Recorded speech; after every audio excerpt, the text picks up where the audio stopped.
একটি ছাত্র আরেকটি ছাত্রের খাতা দেখছিল। শিক্ষক সামান্য একটু অমনোযোগী ছিল। আমি সেখানে সাবধান করে দিয়ে আসছি যে কয়েকটি সেন্টারকে ভার্নারেবল অর্থাৎ ঝুঁকিপূর্ণ বলেছিল, সেগুলিকে পরিদর্শনে গিয়েছিলাম।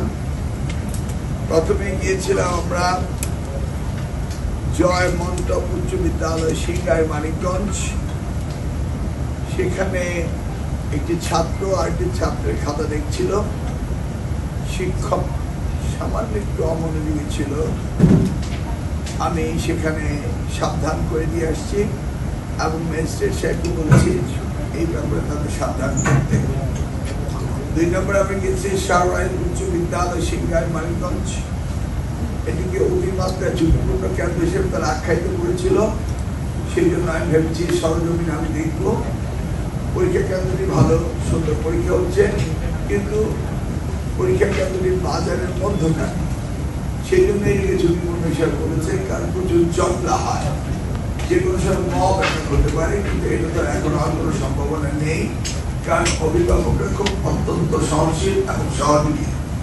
আমি এটা দেখতে পেয়েছি সেখানে যারা অভিভাবক এসেছেন পুরুষ মহিলা সকলেই আমি যাওয়ার পরে অত্যন্ত উৎসাহিত হয়েছেন, আনন্দিত হয়েছেন এবং আমি যাওয়াটা তারা কঠিন ভাবে সমর্থন করেছেন এবং উত্তেজিত হয়েছে।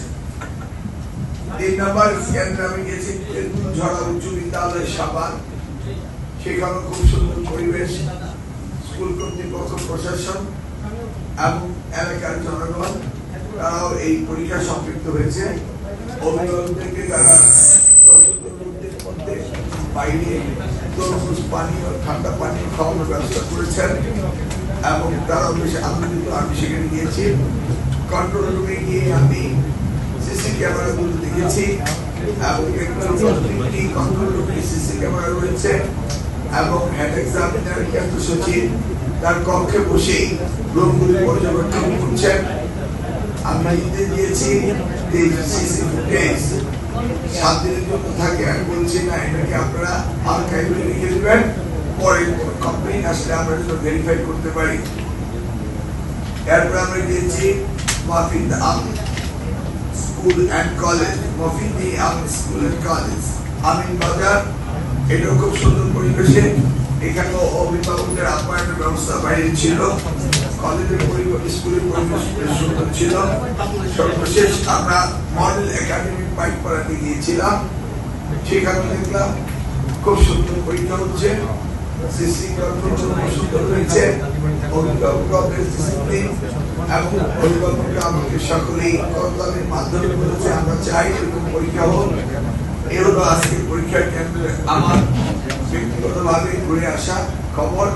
এছাড়া আমি খবর নিয়েছি টেলিফোনের সারা বাংলাদেশে সকল বোর্ডের চেয়ারম্যান বলেছেন পরীক্ষা সুন্দর হচ্ছে, কোথাও কোনো অপ্রীতিকর ঘটনা ঘটেনি, প্রশ্ন আউটের কোনো সম্ভাবনা আদৌ নেই এবং হয়নি এবং এই ধরনের কোনো আলোচনা নেই। আমি সর্বপ্রথমে ধন্যবাদ জানাবো আপনারা সাংবাদিকগণ, আপনারা সকলে সহযোগিতা করেছেন।